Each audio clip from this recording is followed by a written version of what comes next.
Moin moin and hello ladies and gentlemen, welcome to another Donboxing, and today for you I have the Cadenza II from Kiwiears and the Spinfit W1. So I would say first let's start with the Spinfit W1 here. That's how it comes. Cardboard box, relatively big for one pair, and price-wise these are also, like the last Spinfit I checked out, relatively expensive. I think approximately 10 bucks or something like that, so definitely ain't cheap. And on the back here, as you can see, these come in SS, S, M, S, M, and L. And let's see, again, this comes in cardboard with just a bit of plastic to keep the tip here. And opens like that. Whoop. And this is the bad boy here, so let's look at the ear tip and detail. So this is a definitively pretty long Spinfit. Looks like more like the Neo, but actually this is even bigger and even a bit longer than the Neo size-wise here, as you can see. Outlet diameter, as you can see, is a bit bigger. And the stem in the middle here, while having this grooved structure here, is also a bit thinner overall.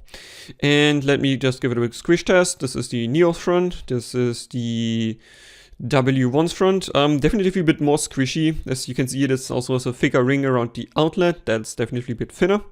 Let's quickly test how well it does comply to your ear. Actually not as easy as I expected. Let me also quickly get the Omni. One moment. Here we have the Omni. Let's have a quick comparison between Omni and W1. Outlet diameter is pretty damn similar. At the front at least. At the back you can see though this one has a wider outlet at the back, while this one has a bit of a smaller one.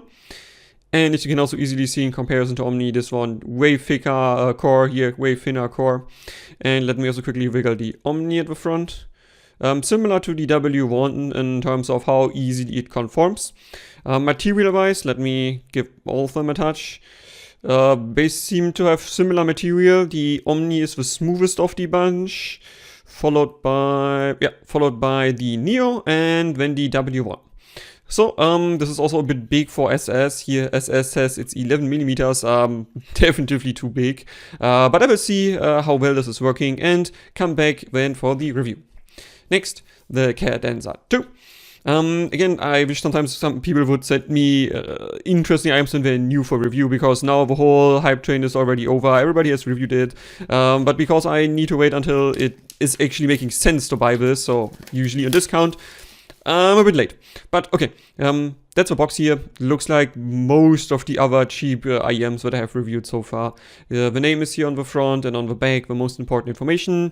No frequency response though, which is a bit weird, because I think on the website of Linsol and a few others they advertise the frequency response, and it does look pretty good in terms of that is provided or what I saw so far.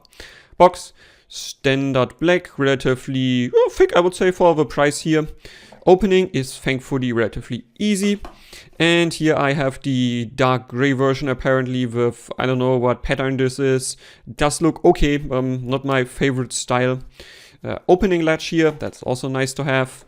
And let's, before we check out accessories, remove the IM here. It's relatively difficult to remove from its phone, it's pretty tight in there, but I did manage. So, again, this is aluminium faceplate, and it says here Kiwiears on the side. The material here is frosted resin, as you can see, so that does look pretty cool, because you can still barely see some things through in the right lighting. And the nozzle seems to be actually 3D printed, as you can see here by the structure this has around. Not sure why you would need to 3D print this, but at least this means it's not metal, so it shouldn't be cold if it would touch you here, which it won't because there's an ear tip. But I see no problems in 3D printing this generally. Maybe is the housing also 3D printed? It's difficult to assess. Oh yeah, here you can see it in this structure. This housing is also 3D printed. There's an ever so light grooves around here, so that's pretty cool. And 2-pin connector here, you can see it's flush. It seems to be integrated well enough. It's not color matched, but doesn't really matter, because with this gray you won't see that it's transparent. Weight-wise, it's actually relatively heavy. This seems to be a mostly solid resin housing here compared to other cheap IEMs, definitely quite a bit heavier. But ergonomic-wise, this looks like it will fit basically everybody. It inserts a bit deeper than other IEMs, as I can already tell you here without measuring this, without being too long. and it is contoured without being too contoured, so yeah, it seems like pretty good IEM in terms of shaping. Accessory-wise, again, what should I say, so far Kiwiears were always disappointing there, and they continue this year. It's the random ass silicone ear tips. At least you get 2 sets in SM and L with smaller diameter and bigger diameter, but I was never a fan of these rando silicone ear tips. Just for completeness, let me give them a touch to see how they feel. Yeah, it's random silicone, alright. Again, the core is a bit on the harder side, not my favorite, and the material is relatively thin, so yeah, nothing special, and really, I wish they would start to upgrade the ear tips. Cable. This seems to be an upgrade from the original Cadenza, which I did really enjoy in terms of signature when it was out. This one here is definitively a bit thicker, and let me quickly try to smoothen it a bit here, so we can see how smooth it goes. Immediately very smooth, that's nice to see. So, it's completely blackout optic, as you can see, everything is black. We have this cylinder here, which is made out of metal, I can't really tell by feeling it. Unfortunately, 0 texture and 0 contouring, so it'll be a bit difficult to grip onto, at least this big cylinder, so that's nice. Strain release here, behind, also blacked out, and it's soft enough to release some strain, also like to see that.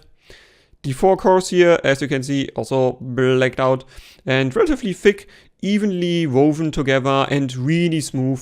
For 4 core cables, usually not my favorite because they tend to be a bit tangly, not so smooth. This one they did a pretty nice job, is very smooth here. Then let's go further up. Splitter fits the same style. I think it's also the same diameter as the bottom here. No, actually it's a bit thinner. Splitter on top here, the chin slider I mean. It has some friction without having too much friction or too little. Does stay in place nicely, so that should do a great job. Cable thickness, let's check it out here. Seems to be the same as below. Quick comparison. Yep, it's the same. So also here, as you can see, very nice, very smooth. Great job in terms of cables so far. I think the top part though could be a bit improved on. The bending radius, as you can see, is like 270 degrees. It's a bit much, and it's also a very small bend here. So if you have bigger ears, this can probably cause hotspots here and here. So not the greatest fan of that. Color indicator, not present, so they have more improvement potential here. At least it's white printing on black, so that's easily readable. Let me give you a spring test to see how springy this is. Ooh, also very springy. Not a fan of that. I prefer things when it's not as springy, so you don't have as much pressure on your ear behind. But overall, yeah, let's see unboxing. First impressions directly after that. First impressions for the Cadenza II. So, let me be honest here, I had quickly looked up at the frequency graph, but not in detail, just wanted to know how this roughly measures. And so I'm slightly biased here, but I'm gonna say this reminds me way more of the Singolo, just subjectively in the first listening, than it reminds me of the Cadenza I. It's not as honky as the Singolo for sure, but the mids have the same, I want to say, like quirky tonality to them that the Singolo also had. And by measurement, I mean, you can see here as well, yeah, I mean, it does measure pretty similar to Singolo for the most part. And if we compare it now to the Cadenza, you can see that the original Cadenza definitively is more V-shaped here. And that is also very audible to my ear. And I have to say, just by memory, because I no longer have Cadenza 1 here, I think I do prefer Cadenza 1 over Cadenza 2 tonality-wise. But yeah, that's it for first impressions. That's it. Hope you enjoyed it. Questions, recommendations, or criticisms, please leave a comment. Donspektor out.